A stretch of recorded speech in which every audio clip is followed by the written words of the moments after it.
أعوذ بالله من الشيطان الرجيم وبالله نستعين والصلاة والسلام على أشرف الأنبياء والمرسلين سيدنا وحبيبنا ومولانا محمد وعلى آله الطيبين الطاهرين وأصحابه الميامين المنتجبين رب اشرح لي صدري ويسر لي أمري واحلل عقدة من لساني يفقهوا قولي اللهم أنطقني بالهدى وألهمني التقوى اللهم صل على سيدنا محمد وآل سيدنا محمد warzuqna fid dunya ziyaratahum wa fil akhirati syafaatahum. Bismillahirrahmanirrahim. Assalamualaikum warahmatullahi wabarakatuh. Segenap puji dan syukur senantiasa kita panjatkan kehadirat Allah Subhanahu wa taala atas limpahan nikmat, karunia, hidayah, inayah yang sampai pagi hari ini masih tercurah kepada kita semua. Salawat dan salam tidak lupa senantiasa kita haturkan kehadiran junjungan kita Nabi besar Muhammad sallallahu alaihi wa alihi wasallam beserta segenap ahlul bait, dan salam bagi sahabat-sahabat beliau. Kita akan melanjutkan kajian kita tentang kritik atas materialisme dialektik yang merupakan kelanjutan dari kajian kitab Durus fil Aqidah al-Islamiyah atau pelajaran akidah Islam. Kita akan melanjutkan kajian ini. Kita masih berbicara mengenai materialisme atau pandangan materialis. Sekali lagi, secara garis besar, pandangan materialis adalah pandangan yang mengesampingkan nilai-nilai mawara' atau bi'ah atau nilai-nilai selain yang bisa dieksperimenkan. Dan tentunya pandangan ini adalah pandangan yang melahirkan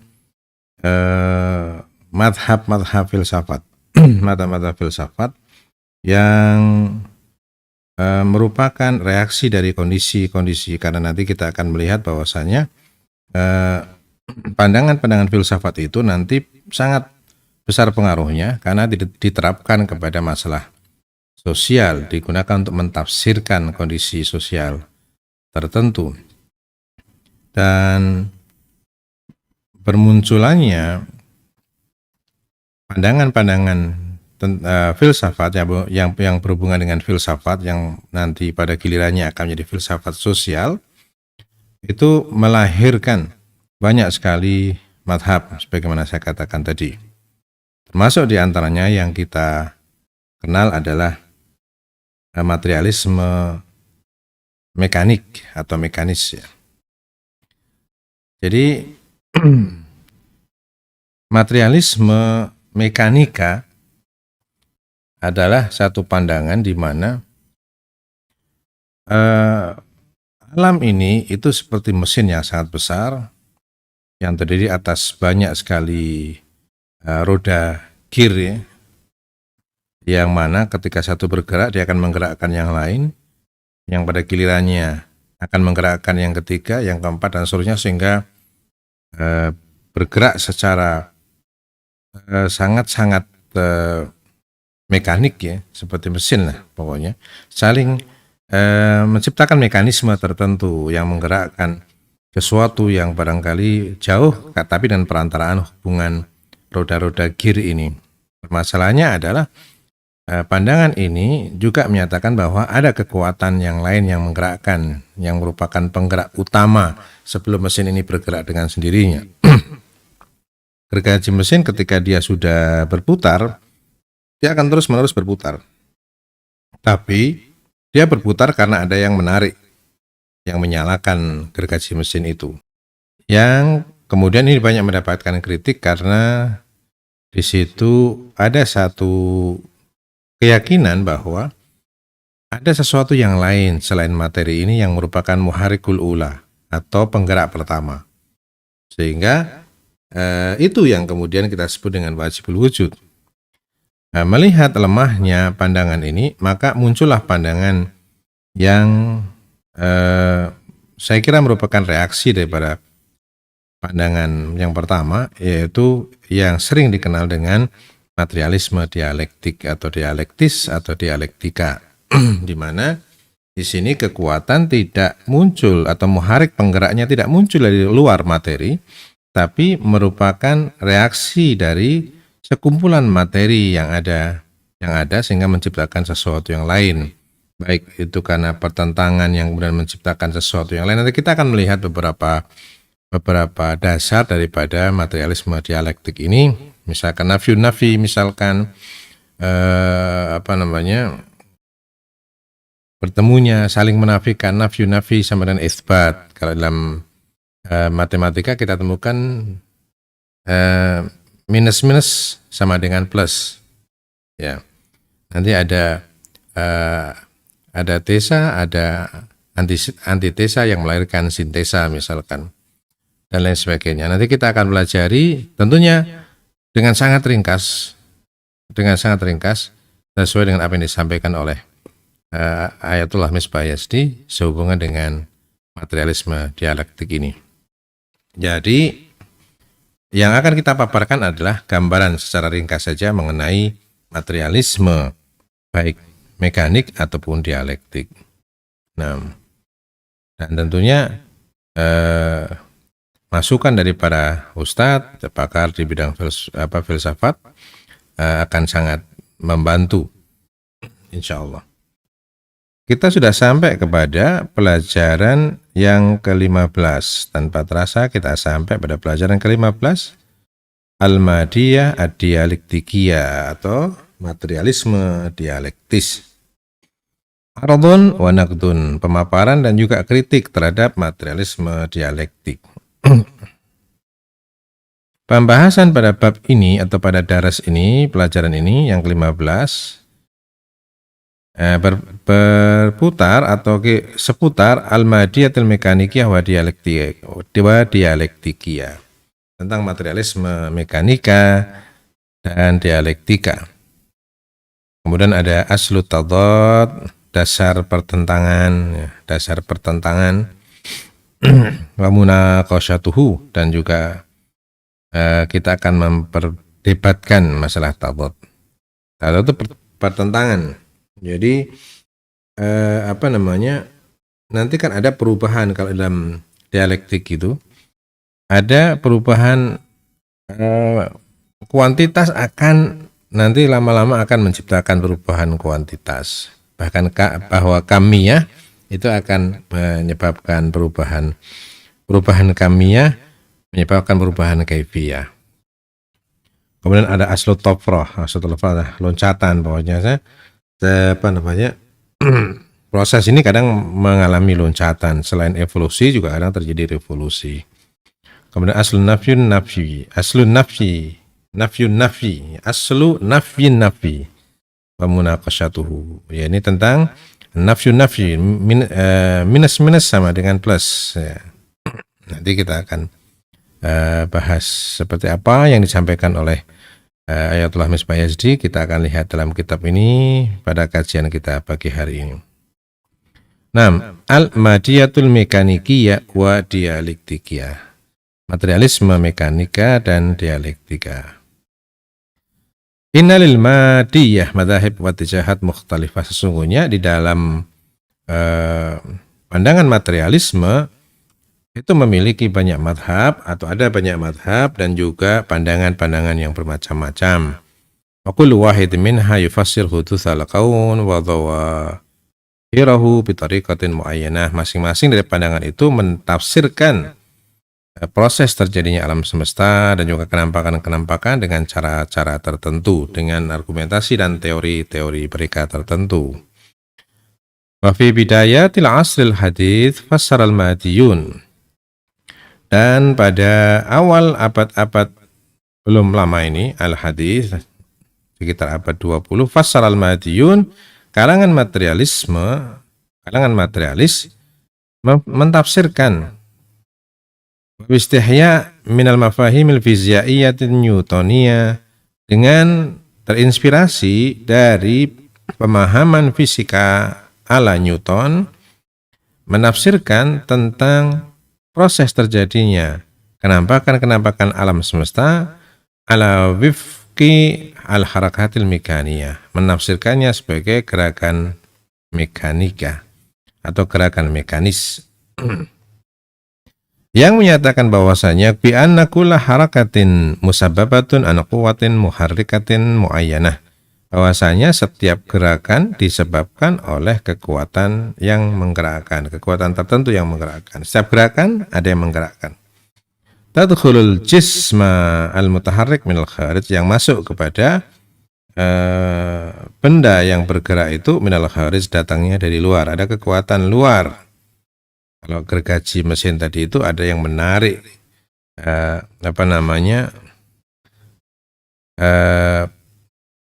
tali untuk memutarkan gear itu. Untuk pertama kalinya ada peran daripada benda dari luar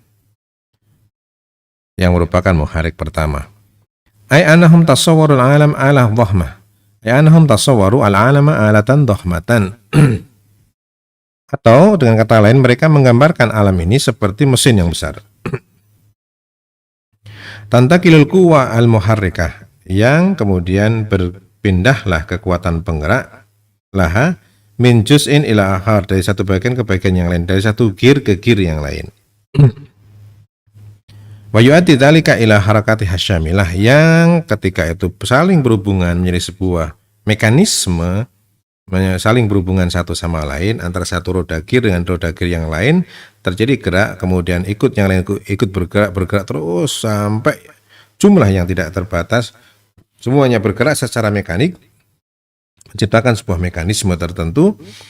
Yu'addi dzalika ila harakati syamilah, dan itu yang menciptakan gerakan secara umum, secara luas, secara sempurna. Mesin itu bergerak secara sempurna. Pandangan ini disebut dengan materialisme mekanikiyah.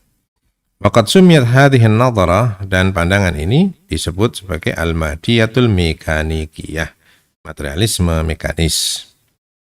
Walakin li ajli nuqatil dha'f wal fajwat al-katsira fiha, akan tetapi pandangan materialisme mekanik ini, karena ada banyak kelemahan dan juga ada banyak sisi-sisi yang bisa dibilang sisi yang lemah.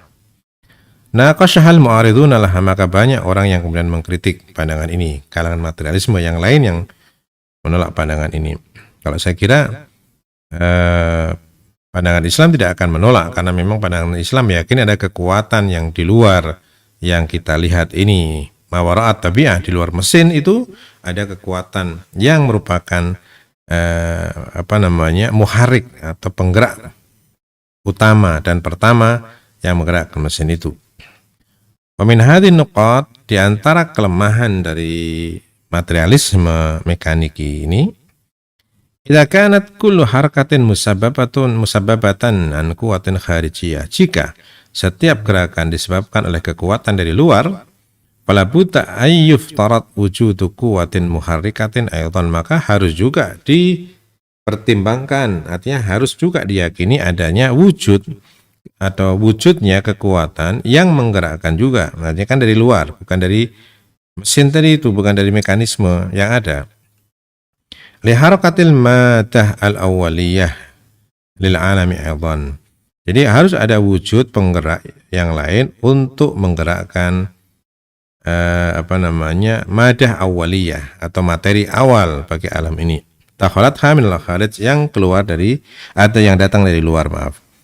Wa yalzam min dzalik an nu'mina bi mawjudin ma wara'al madah, dan konsekuensinya juga kita harus meyakini adanya wujud di luar materi, karena materi itu semua sudah terwakili dalam sebuah mesin. Liyakuna alal aqal as-sabab fil awali harakah fil kaun, paling tidak ia akan menjadi sebab pertama pergerakan di alam ini, wahya harakatul madah al-awwaliyah, yaitu yang menggerakkan materi awali, materi dasar. Nah, wa'turidu aidan 'alal madiyatil mekanikiyah, dan materialisme mekanik ini juga menerima kritik bahwa bi annal quwwah mekanikiyah innama tufassir al harakatil wad'iyah wal intiqaliyah, bahwasanya kekuatan mekanis sesungguhnya dia mentafsirkan gerakan wad'iyah, gerakan yang direkayasa, wal intiqaliyah, dan perpindahan, memindahkan satu kekuatan gerakan kepada yang lain. Walakin la yumkin hasru dhawahir al-kauniyah bi khususi tabattulat wa taghayyuratil makaniyah. Dan ini tidak bisa diterapkan pada alam semesta yang kemudian kita mengatakan bahwasanya perubahan-perubahan dan perubahan itu terjadi secara makaniyah, secara tempat, secara ruang. Jadi berpindah-pindah. Wa min ajli dzalik la budda an bi wujudi illatin ukhra. Karena itu harus diyakini adanya ilah yang lain, sebab yang lain, wa amil akhar, dan faktor yang lain tafsir nasyati sa'ir dhawahiril kauniyah. Ini karena dikritik, kemudian harus ada tafsiran yang lain, tidak boleh ada sesuatu yang di luar materi. Kalau ada materialisme mekanik itu masih ada kekuatan yang lain selain mekanisme ini yang menyebabkan mekanisme ini bisa berjalan karena ada kekuatan yang lain. Nah, itu sangat bertentangan dengan pandangan materialis. Karenanya kemudian harus ada mereka mencari cara bagaimana menemukan tafsir atas alam semesta ini. Nah, wadhaful madiyatil mekanikiyah an as-sumud biwajh hadha al-i'tiradat dafa'al madiyina ila al-bahthi an amin akhar. Lemahnya pandangan materialisme mekanis untuk bertahan menghadapi kritik-kritik ini mendorong kalangan materialis untuk mencari tahu tentang sebab atau faktor yang lain untuk menafsirkan perubahan-perubahan di alam semesta ini. Wa 'alal aqal hawalu tafsir ba'dil harakat tafsiran dinamikiyah. Paling tidak menafsirkan beberapa harakat dengan tafsir yang dinamikiyah. Nah, jadi bukan mekanikiyah tapi dinamikiyah. Liyaftarid nau'an minal harakati dzatiyati lil madah, paling tidak untuk bisa mengitsbatkan adanya gerakan internal yang independen atau internal dari materi. Tidak ada gerakan yang internal, gerakannya sendiri, dzatiyah, gerakannya sendiri. Jadi bukan karena faktor dari luar kan. Tadi mekanis atau materialisme mekanis itu kelemahannya adalah dia meyakini adanya kekuatan yang lain, dan begitu dan bagi mereka itu merupakan satu kekurangan dalam teori. Dan kemudian mereka berusaha untuk mencari tafsiran bagi alam semesta ini, di mana tidak boleh ada kekuatan yang lain selain dari materi itu sendiri. Dari sini wa min jumlati rawat mabda' al-madi adialektiki, atau kemudian muncullah pandangan materialisme dialektis. Nah, yang mana salah satu yang mempopulerkan pandangan ini adalah Karl Marx dan juga Engels, ya. Kalau tidak salah namanya Friedrich Engels. Di mana keduanya menganggap bahwasanya amil harakat wa tadad ad-dakhili, bahwasanya penyebab gerakan itu bukan sesuatu dari luar, tapi atadad dakhili, ada kontradiksi, ada pertentangan di dalam materi itu sendiri. Al-kamin yang tersimpan fi dakhil dhawahiril madiyah, dalam setiap kenampakan materi. Itu setiap materi, setiap benda itu di dalamnya ada gerakan saling bertentangan. Saling bertentangan. Nah, pertentangan itulah yang kemudian melahirkan sesuatu. Jadi benturan, bisa dibilang benturan antar unsur-unsur dalam materi itu yang menciptakan materi baru. Mastafada fi hadzal majal minal mafahimil falsafiyah li Hegel. Dan mereka mengambil ini juga dari pemahaman filsafat Hegel. Wabil idhafati ila i'tiqadihim bi usulil madiyah. Dan ini selain dari keyakinan kalangan materialis bahwa yang namanya materi itu azaliyatul madah. Materi itu azali, tidak berawal. Karena mereka mau lari daripada ada kekuatan yang lain selain materi. Azaliyatul madah, tidak berawalnya materi. Wa adami makhluqiyatiha, materi itu bukan makhluk. Wal harakatu syamilah wa tafa'ul bainadh dhawahir, dan juga gerakan menyeluruh yang menciptakan saling mempengaruhi, saling interaksi di antara dhawahir, di antara penampakan alam ini, tarahu usulan telah tafsir fardhiyatihim. Mereka memaparkan 3 dasar bagi penafsiran mereka, penafsiran terhadap alam menurut kacamata materialisme dialektis. 3 dasar itu adalah, yang satu disebut dengan aslut tadad ad-dakhili. Aslut tadad ad-dakhili adalah dasar pemikiran bahwasanya dalam segala sesuatu terjadi kontradiksi. Bahwasanya kontradiksi itulah yang menciptakan wujud. Nah, ini secara sosial nanti akan juga diterapkan sehingga muncul filsafat dialektik dalam ranah sosial, yang salah satu contohnya barangkali adalah adanya kaum proletar dan juga kaum borjuis, misalkan kaum miskin dan kaum kapitalis, yang mana benturan di antara keduanya itulah yang sebenarnya menciptakan satu kondisi tertentu, yang menciptakan revolusi, yang menciptakan dan lain sebagainya. Nah, itu yang pertama, dasar yang pertama dari materialisme dialektis. Mungkin saya membuka kesempatan bagi yang ingin menambahkan ataupun meralat apa yang saya sampaikan, bahwasanya itu dasar yang pertama. Yang kedua adalah aslut tofrah. Aslut tofrah itu, tofrah ini artinya lompatan ya, bahwasanya dalam perubahan-perubahan yang terjadi pada materi itu seringkali itu tidak berjalan pada satu saat, pada momen tertentu itu terjadi lompatan yang bisa dibilang tidak pada setiap momen, pada momen tertentu.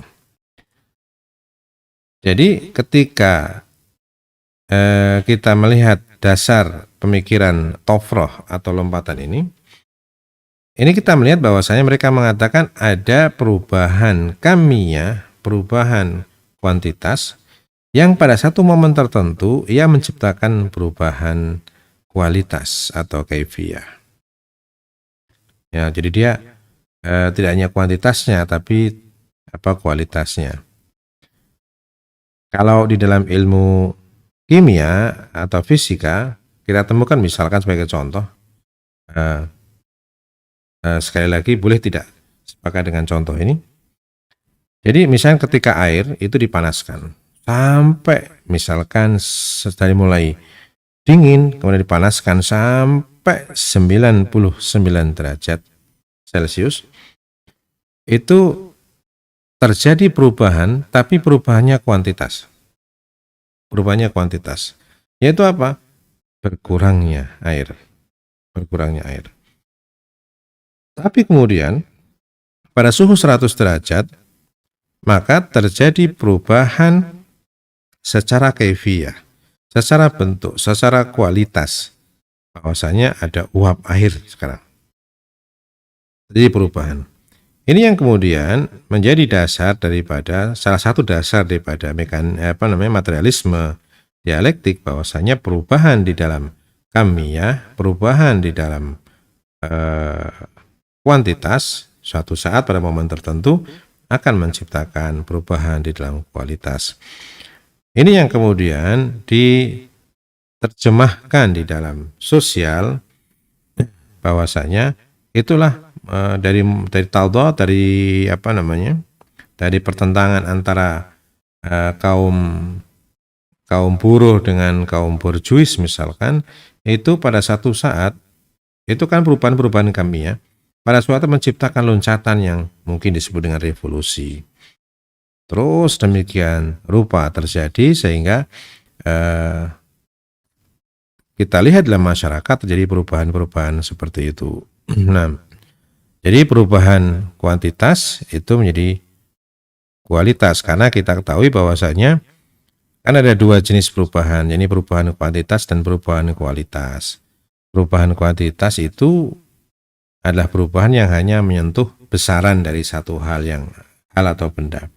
Sedangkan perubahan kualitas adalah sebuah perubahan yang dari satu sifat ke sifat yang lain. Ya. Di alam maupun ilmu sosial kita dapat menyaksikan jenis perubahan seperti ini dengan mudah. Dan hukum dialektika ini mengajarkan kepada kita bahwa pada kondisi tertentu, momen tertentu, perubahan kuantitas bisa berubah atau beralih menjadi perubahan kualitas. Dan perubahan tidak selalu berada pada garis lurus, tapi bisa mengalami loncatan ya. Nah,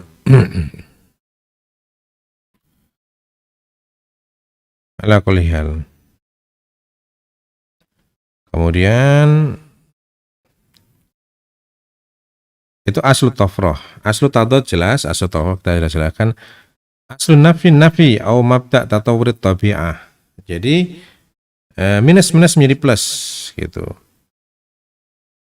Bahwasanya munculnya misalkan spesies baru itu karena tadi itu nafyu menafikan. Nanti kita akan bahas satu persatu daripada dasar ini. Kita hanya memaparkan terlebih dahulu, memperkenalkan terlebih dahulu apa yang menjadi dasar bagi pemikiran dialektik yang merupakan, saya melihatnya sebagai satu reaksi atas atas materialisme mekanis. Karena materialisme mekanis ternyata kalau diurut kembali, materialisme mekanis itu meyakini adanya kekuatan yang lain selain materi, ada faktor dari luar. Maka dicetuskanlah pandangan tentang materialisme dialektik yang menyatakan bahwasanya kekuatan yang darinya tercipta benda-benda adalah kekuatan dari dalam benda itu sendiri, yang mana pada benda itu terjadi tadad, terjadi benturan, kontradiksi. Karena menurut pandangan ini sebenarnya masyarakat itu bisa masih eksis karena adanya kontradiksi, ya.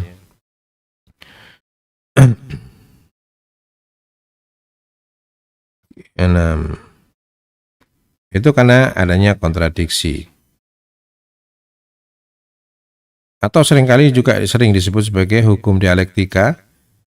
Salah satunya adalah kutub berlawanan yang saling merasuki, Nah, tadad ya. Di mana hukum ini mengajarkan kepada kita bahwa kontradiksi adalah sesuatu yang menggerakkan masyarakatnya. Kontradiksilah yang menggerakkan masyarakat. Misalkan hidup dan mati. Misalkan hidup dan mati itulah yang orang menjadi hidup karena ada dua kontradiksi, ada dua yang kontradiktif, yaitu hidup dan mati. Mafhum hidup dan mati. Memang keduanya kontradiksi, tapi keduanya adalah proses yang saling merasuki. Kalau di dalam mantik barangkali mungkin kita bisa menyebut sebagai tadhayuf ya. Misalnya kita hidup, jantung kita berdetak, memompa darah seluruh tubuh kita untuk memasuk oksigen dan nutrisi ke setiap sel tubuh kita supaya mereka bisa hidup dan tumbuh. Tapi pada saat yang sama puluhan ribu sel dalam tubuh kita mati setiap detiknya. Hanya untuk digantikan oleh yang baru. Proses hidup dan mati ini arti saling merasuki di dalam tubuh kita sampai kita menghela nafas kita yang terakhir tentunya. Nah, dan proses itulah yang sebenarnya menggerakkan kita, adanya tadad, adanya saling merasuki. Nah, kemudian tadi nafyu ya. Ini aslu nafyu itu menafikan yang dinafikan. Nah, saya mencatat beberapa hal di sini. Nah, hukum dialektika ketiga adalah negasi dari negasi. Hukum ini bersinggungan dengan watak perkembangan melalui serangkaian kontradiksi yang terus-menerus menegasi dirinya. menegasi dirinya. Namun penegasian ini bukanlah penyangkalan penuh bentuk-bentuk sebelumnya, tapi penegasan di mana bentuk yang sebelumnya dilampaui dan dipertahankan pada saat yang sama. Jadi kalau kita melihat nanti ada satu kondisi di mana menafikan sesuatu untuk melahirkan sesuatu yang baru. Nafyun nafi, nanti kita akan lihat. Atau yang sering disebut dengan mabda' atau tawurut tabi'ah, atau dasar atau yang mendasari berkembangnya alam semesta, berkembangnya makhluk, berkembangnya benda-benda yang ada di sekitar kita. Wa nahnu nuwadhih bi'ijaz, dan kita di sini akan menjelaskan secara ringkas tentunya kula wahidin min hadhil usul wal mabadi', akan menjelaskan tentang masing-masing daripada dasar-dasar dialektik, wa ba'da dzalik nunaqishuha, dan setelah itu kita akan memperdebatkannya atau membicarakannya. Itu secara ringkas gambaran mengenai materialisme dialektik. Yang mana yang pertama itu lebih merupakan reaksi daripada materialisme mekanik. Yang materialisme mekanik itu meyakini adanya kekuatan di luar materi. Nah, ini bagi kalangan materialisme ini tabu. Tabu akan kalau ada sesuatu yang lain di luar materi. Maka kemudian lahirlah salah satunya, lahirlah materialisme dialektik yang menyatakan bahwasanya semua berasal dari benda itu sendiri. Yang kemudian mereka memiliki tiga dasar pemikiran, tiga konsep dasar dalam dialektik, yaitu yang oleh Syekh Misbah Yazdi disebut yang pertama sebagai aslut tadad ad-dakhili. Jadi adanya kontradiksi di dalam benda yang kemudian menciptakan sesuatu yang lain. Yang kedua adalah aslut tafrah, lompatan-lompatan, yaitu berubahnya atau perubahan yang berlaku secara kuantitas pada suatu saat akan menciptakan juga perubahan secara kualitas. Kemudian yang ketiga adalah aslu nafyun nafi, ya, antara tesa dan antitesa bertemu menciptakan sintesa misalkan. Nanti kita akan bahas tentunya pada pertemuan berikutnya. Yang terpenting adalah kita sudah memaparkan, nanti kita akan bahas satu persatu. Tidak ada salahnya kemudian sahabat Hasan Al-Bait mengkaji kembali, melihat kembali, beri kita masukan-masukan sehubungan dengan hal ini. Karena memang pandangan filsafat itu sangat-sangat luas. Dan karena ini berhubungan dengan pemikiran, apalagi ketika sudah berhubungan dengan kepentingan, ketika diterapkan kepada kondisi sosial tertentu, bahkan pada kondisi politik tertentu, maka ini akan menjadi sangat-sangat rumit untuk kita mengidentifikasi di antara pandangan-pandangan itu yang sesuai dengan keyakinan kita. Bagaimanapun, pandangan-pandangan itu muncul merupakan reaksi karena memang tujuan untuk menafsirkan kondisi yang ada di sekitar kita.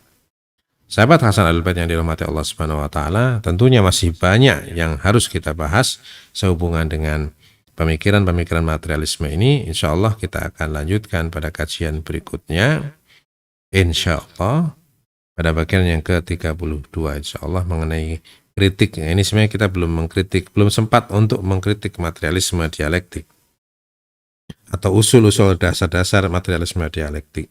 Kita akan lakukan itu pada pertemuan kita berikutnya insyaallah. Pahala majelis kita pagi hari ini juga kita niatkan untuk para almarhumat dari para ustadz kita, para guru kita, para kiai kita, bil khusus Buya Jalaluddin Rahmat dan juga ibu, juga para kiai dan para ustadz dimanapun mereka berada yang telah mengorbankan kehidupan mereka untuk manusia-manusia seperti kita ini.